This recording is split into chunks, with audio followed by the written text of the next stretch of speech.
I spent 8 years in the military, participating in nuclear response drills that the average person will never see. What I learned in those high-stakes simulations is that almost everything the public believes about surviving the first hour of a nuclear event is fundamentally dangerous. When the alert sounds, you don't have hours, you have minutes, and sometimes only seconds. Most people will spend that time making mistakes that lead to their demise. To survive what is coming, you have to unlearn civilian myths and adopt military protocols. Here are the 6 critical things they don't tell you that will determine whether you make it through the first hour. The basement trap. The most common piece of advice is to head for the basement. In military training, we view residential basements as potential tombs. Most modern home basements are structurally weak. They have ground-level windows and thin foundation walls that offer poor shielding. More importantly, they usually have only one exit.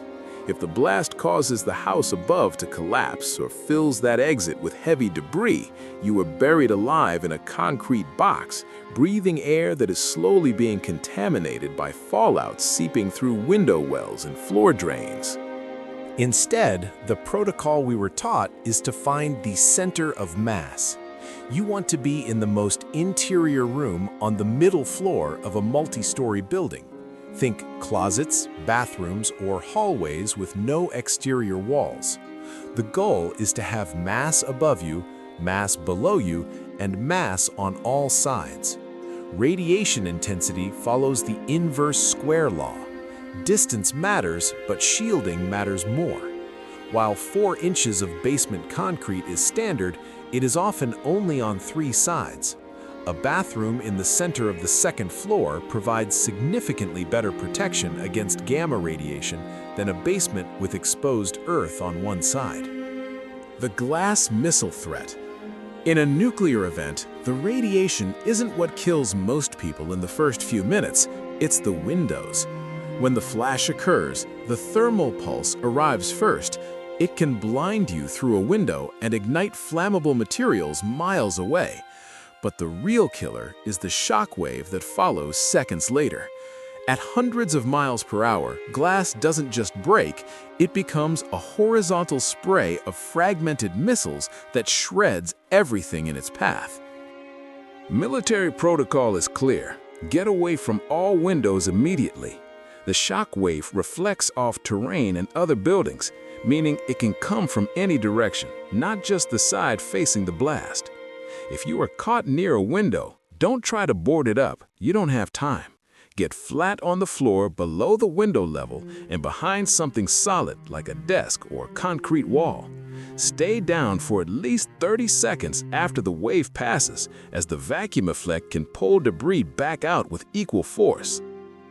The digital delusion. The moment an alert goes out, the natural instinct is to grab your phone. In every simulation we ran, this was the mistake that got people killed. People waste the only minutes they have calling family or checking social media. Within seconds, cell towers overload and networks fail. Worse, social media becomes a disinformation factory, spreading fake evacuation routes and false all-clear signals that lead people directly into danger. The military protocol is to shut the phone off entirely to save the battery for legitimate emergency broadcasts later. In the first hour, you cannot help anyone who isn't within arm's reach. Secure yourself first. The only communication device you should rely on is a battery-powered radio tuned to emergency frequencies.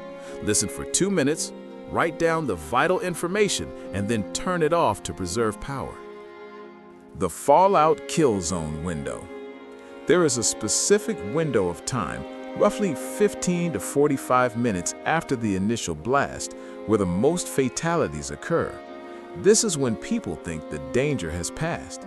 They walk outside to check on neighbors or try to drive away, and they walk directly into the fallout cloud. This is the kill zone window. Fallout is essentially heavy radioactive dust that takes time to drift down from the atmosphere. Instead of moving the second the blast wave passes, you must seal your room. Use towels, tape, or clothing to stuff every crack under doors, around window frames, and in air vents. Fallout doesn't seep through solid walls, but it drifts through tiny gaps. By staying in a sealed room during this window, you can drop your radiation exposure by up to 90%. The water race. While everyone worries about food, water is the actual priority in the first hour. However, it's not just about having water, it's about when you get it.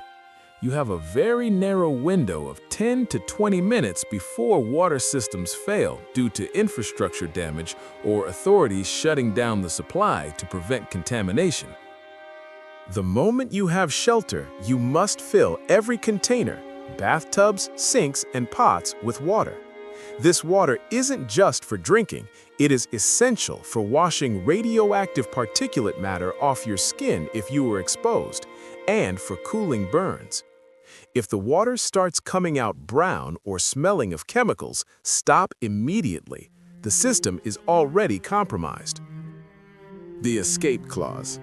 There is one and only one scenario where you break the shelter rule, when the immediate threat inside is greater than the radiation threat outside. If you smell gas, if fire is spreading through the building, or if the structure is collapsing, you must leave.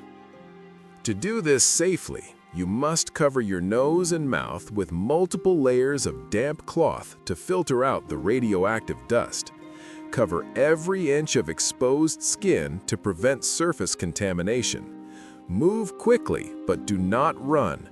Running kicks up more dust and increases your breathing rate, causing you to inhale more particles.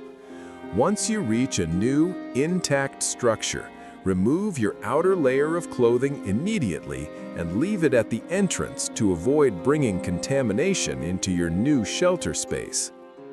In the military, we say that the best thing you can do for the people you care about is to stay alive. You have 1 hour to get these steps right. Survive the first hour, then the first day, and only then do we worry about what comes next.